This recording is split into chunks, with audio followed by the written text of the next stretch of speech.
Hi, in this video we are going to talk about renewing certificates, and we're going to begin by looking at this privacy warning screen that can happen if you let your certificate expire.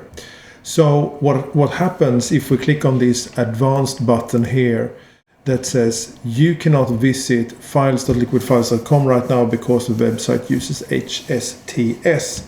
So files.liquidfiles.com is one of the websites that we use. For instance, you use this if you're sending the support information.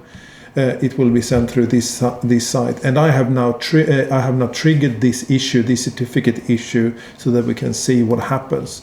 So you see this, your connection is not private, and you cannot visit this because of HSTS. So HSTS is a function that will tell a browser, so Google Chrome in this case, that for the next 2 years on default, you should only use HTTPS, and you can rely that this is going to be a valid certificate. And we can see here the certificate is not valid, all that site, we cannot connect. So the easiest way to get around this is if we just copy this URL and then open a incognito window. So we'll get the same warning again. This connection is not private, but now in the incognito mode here, incognito, we will be permitted to go to this site. So that's the easiest way around this.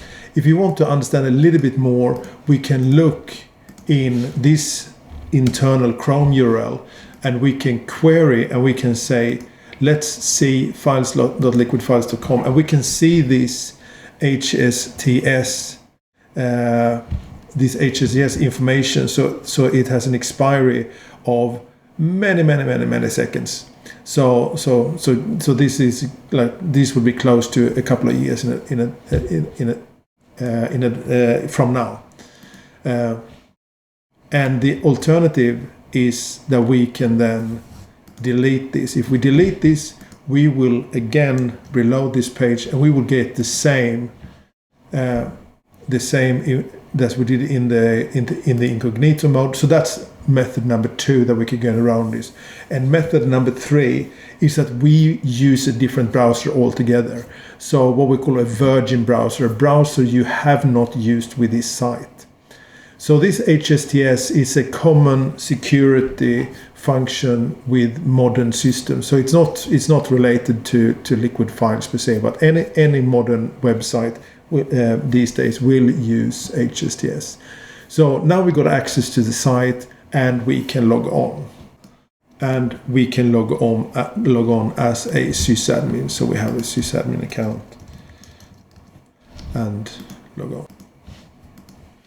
So we're now logged on. We can go to admin system certificate, and we can see that in this case the subject and the issuer is the same. We have a self-signed certificate, and this is how I triggered this error that we saw, so that we could not log on to this site. But it would be exactly the same if you if you let the certificate expire. You will get the same warning and the same way around it. So from here we can deal with this just like as we would any other, like if we would just generate this from scratch.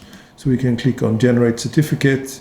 We can fill information as needed, but the only thing really that's required is the common name. The others, depending on your certificate authority, we can copy this to the clipboard, and then we can go back system.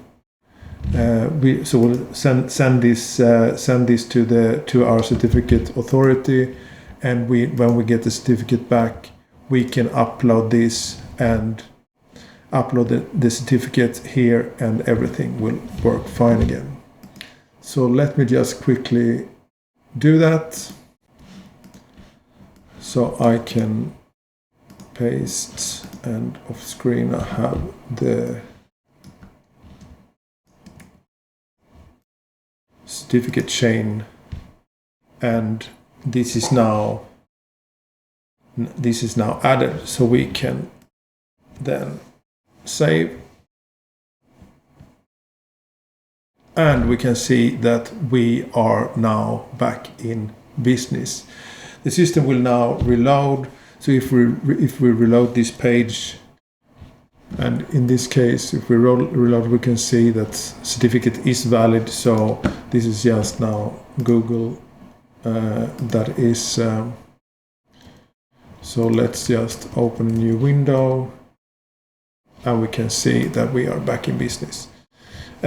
So we have renewed the certificate, and all the users should be happy again, and there should be no more warnings. Hope you enjoyed that, and see you again soon for more LiquidFiles videos.